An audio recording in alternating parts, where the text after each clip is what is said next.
महसूस ना करें। सिंध के लोगों का बहुत बड़ा दिल है, बहुत बड़ा दिल है, और उन्होंने ये साबित किया है।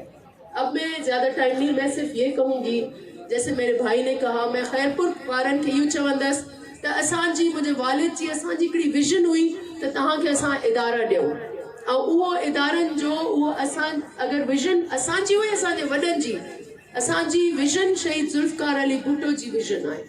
हाणे असांजी इहा विजन आहे ऐं इहा हक़ीक़त आहे कि अगरि इन एजुकेशन सिटी खे अॻिते खणी वञिणो आहे त पोइ खैरपुर खे मिसाल क़ाइमु करणी पवंदी ऐं असांखे बिज़नेसिस ऐं एंटरप्रेन्योरशिप में अॻिते थियणो पवंदो। ऐं इहा असां अपॉर्चुनिटी वठूं। मां पंहिंजे ताजरान भाइयों को कहूँगी, आप सरमाया लेके आए। यहाँ पर एक चीज का फुकदान है, लोगों के पास सरमाया नहीं है, सरमाया वाइप आउट हो गया है। आप लोगों को छोटे छोटे सरमाए दें, छोटे छोटे कैपिटल दें, तो लोग खुद ही अपने पैरों पर खड़े हो जाएंगे। और मां खैरपुर वासियुनि खे बि हाणे इहो चवंदमि त हाणे इहो टेंट ऐं तरपाल ऐं राशन जे पोयों भॼणु बंदि कयो। हाणे असां हाणे पंहिंजे पेरनि ते बीहंदासीं ऐं बीही ॾेखारींदासीं।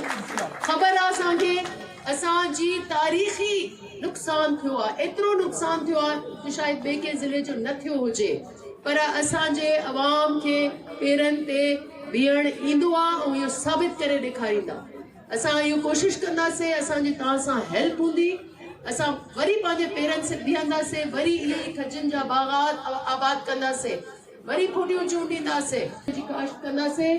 ऐं इंशाअल्लाह मां तव्हांजे तवसुत सां हुकूमत सिंध जो, वफ़ाक़ी हुकूमत जो शुक्रिया अदा कंदमि।